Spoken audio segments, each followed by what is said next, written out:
with 2 Group 1s down, we move on to the 3rd Group 1 of the day, and this is the Longines Hong Kong Mile with $25 million on the table. Beauty Generation, 2-time winner of the race. He'll jump from barrier 3 for Zach Purden. Golden 60, the golden boy from 7. Admired Mars, last year's winner from 10. LHKIR Star, possible leader from barrier 9. Southern Legend, Group 1 winner in the field as well from barrier number 6. LHKIR, runner-up in this race last year. Romanized for Billy Lee and Ken Condon. Simply Brilliant, Mighty Giant and Order of Australia, recent winner of the Breeders' Cup Turf in America. Now, very pleased to say that Zach Purden is joining us on the line now as well. Zach, thanks for your time this afternoon as we look ahead to the weekend. But first, before that, what a great Wednesday night it was, winning the IJC.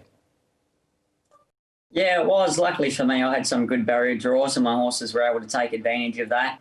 We had some nice runs, they were competitive and we scraped to get enough points. Well, it's a nice start to the week, isn't it, winning that as we head into to Sunday's action.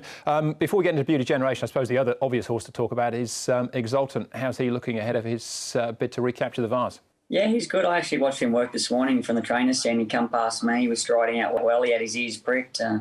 He's fairly happy, so I know the stable was really happy with him, and you know, it's a small field. Small fields can sometimes be tricky, but if we can just get him up there on the pace and give him his chance, hopefully he can do it again. Well, speaking of doing it again, what about Beauty Generation? And this would be some almighty comeback. He's a 2-time winner of this race, of course. 3rd in the race last year, but he's just been a step off the pace so far this campaign. Comes into this race fresh. What are your thoughts? Yeah, as you said, he's a little bit older now and he's a little bit more wary. He's got the younger horses coming through that have a little bit more spring in this step. And with that in mind, we tried to freshen him up because we know he always goes well fresh. And if we can just get him back to some of the form he was showing earlier this season, that gives him a chance to run really well in the race. He's drawn a nice gate. He's going to get a good run. I'm still hopeful that he can do it. I haven't written him off yet because I can just feel in his races that he's just been idling himself down. And maybe that was because he was just a little bit tired. So we'll put the spring back in him. Hopefully he switches back on. And if he does, you know, he can run us a big race. Yeah, you mentioned getting a good gate. He's drawn barrier 3, so that's inside another likely horse to roll forward in LHKIR Star. So you assuming it's the same plan as always, is to be relatively positive? Yeah, exactly. One thing he has lost is a little bit of his gate speed this season, which is a concern. But hopefully being fresh, he can just bounce out of the gates and put himself right up on the speed again. If we can lead, that's great. If LHKIR Star wants to press on more, we're going to have to let him go. What are your thoughts on the rest of the field? Obviously, Golden 60 has been the big story developing over a couple of seasons. Now, this is his biggest task to date. But, you know, outside of the challenge you represent in Beauty Generation, we've got last year's winner in Admired Mars and the horse that ran 2nd in that race as well last season in LHKIR. All strong challenges. Yeah, I think it's probably the most interesting race of the day for those reasons. And you throw in Order of St. George as well from a good gate. Admired Mars has got to come from a tricky gate this year. LHKIR hasn't raced this season. He's going to be first up. So there are a number of different factors there that could shape the race in a number of different ways. And I think it's very interesting. Zach, it's been a very different year, of course. It has been for quite some time here without the crowds. But this is still a very special day for you riders on Sunday. Yeah, it is. Whether the crowd's there or not, this is our marquee meeting of the season. It's the one that we always look forward to. And fortunately for me, I've had a lot of luck at this meeting. I probably don't go into this year's edition with as strong a book of rides as what I normally would, but there are horses there that can still run good races for me, and let's just hope that I can win 1 and maybe 2. All right, well, the very best of luck on the weekend, and hopefully we're speaking to you after the race as well. All right, thank you. So what about it, do you think, Ed, a fairy tale finish on Sunday for Beauty Generation? Can he reclaim his crown?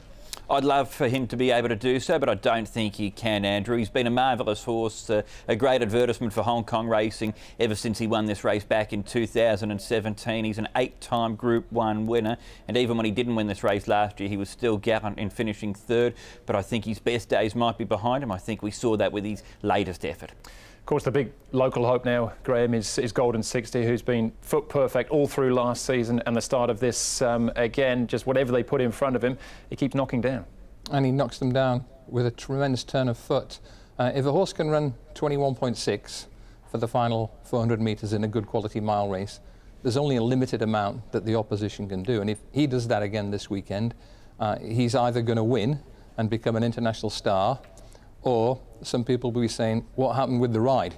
Because if he goes 21.6 and doesn't win, then he's probably been given a lot to do. Traffic is a potential problem, but he's got tremendous acceleration, a wonderful strike rate, something really charismatic about the entire story, and that's why he's going to be one of the hottest favourites of the day. All right, it is quite a story as well. So with that in mind, let's get a little bit deeper and pull the covers back on Golden 60 and what makes him so special.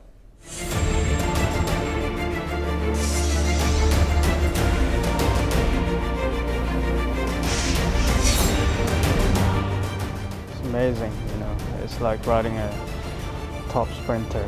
It's like the new Ferrari 0 to 100 2.8 seconds, so similar like that. Golden 60 hitting the lead from Encouraging. They're a big gap in front of the Hulk, and then he's the one for us, but he's a super smart horse, this guy.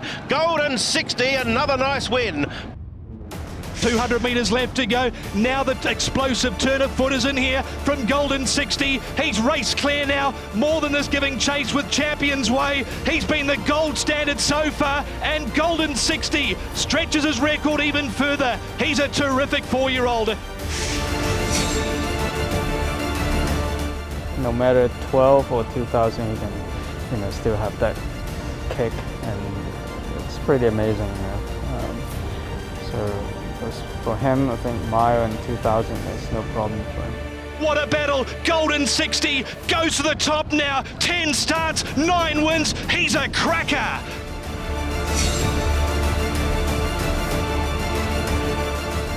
It's those horses that want to run everything down until, you know, until it's over. He won't give up until he passes the other horses.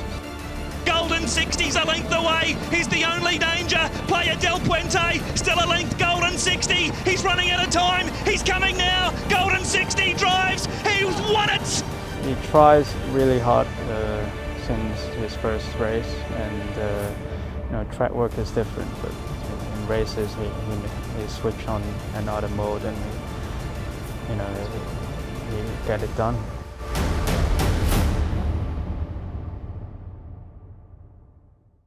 It's a great story so far. That is Golden 60. Not just the horse, though. Ed Vincent Ho, the owner, Stanley Chan, and Francis Loy as well. They've all played their part. They have indeed. Well, for Vincent Ho, this is his superstar horse and could be a super day for him. He's got classic legend earlier on, but this is the horse that he's been associated with all the way through. And for Francis Loy, who has had a very good horse in the past in Lucky Bubbles, but he's now got a champion on his hands here, a horse who he's taken over as a PPG and taken to the top here. I think he's the best horse here in Hong Kong. He's only been beaten once from 14 starts, and whatever does beat him, if there is anything that beats him on Sunday, that will be the winner. We have last year's winner, Graham, in Admired Mars. We have last year's second as well in Waikuku. This would be some effort from John Size to bring him first up, but Admired Mars winning this as a 3-year-old, every chance he could have improved into 4 now. I think so. I disagree with Edward. It's not that straightforward. This is a high-quality Group Romp race with the Breeders' Cup Mile winner, Order of Australia, with last year's Hong Kong Mile winner, with Beauty Generation. All right, his rating has got some grey hairs on now. I can sympathise with that. But this is a really good quality race, and it's not just cut and dried for Golden 60. Admire Miles is super solid. He was very gutsy when he got the better of Waikuku Beauty Generation last year. He ran a belting trial race in Japan last time. I have to think that he's bound to go very close. Tactics and a bit of luck could be very important here. If you take the view that Beauty Generation's not quite as good as his 1, 2, 3 mark suggests, I think we have 6 or 7 horses within 2 pounds of each other. Good luck to Golden 60. I'd love to see him win, but it won't come cheap. Ed, Graham just touching there, Order of Australia. We also have Romanised O from Ireland as well. He was a winner of the 2,000 Guineas in Ireland in his 3-year-old season, and subsequently that a Group 1 winner in France as well. That's true, but he's been a bit disappointing in 2020, particularly his latest effort. I would have liked to have seen a bit more from him in that prep run at Dundalk, so I'm inclined to leave Romanised out of my calculations. Southern legend always deserves respect. He always seems to go around at a big prize, but always runs his race. He's a Group 1 winner here in Hong Kong and twice in Singapore as well. Do we need to expand a little bit on Waikuku as well, Graham? Because this is a new horse, a new Hong Kong horse for Golden 60 to take on as well. Yeah, I think that's a really good point. John Size is dusting off an old playbook here. Glorious Days, it was a glorious day when he won the mile first time out, and Douglas White, I think it was 2013. So John's going back to that sort of plan, and we know that when he's on his A game, and that was this day 12 months ago, that Waikuku is very capable of going close. It's not a one-act affair. This Golden 60 has that charisma and star quality, but he also has some very good opponents. And as you touch on, Andrew, a few new opponents to deal with here. All right, again, we'll hold on for the selections for the Longines Hong Kong Mile, but with one race still to go, and that is the richest race of the day as well. That is the Longines Hong Kong Cup. We're back to Ballydoyle to catch up with Aidan O'Brien as he speaks about his star mare in Magical. Can she make it a magic 8 Group 4 Grade 1 successes? That's what she's trying to do on Sunday in the Longines Hong Kong Cup.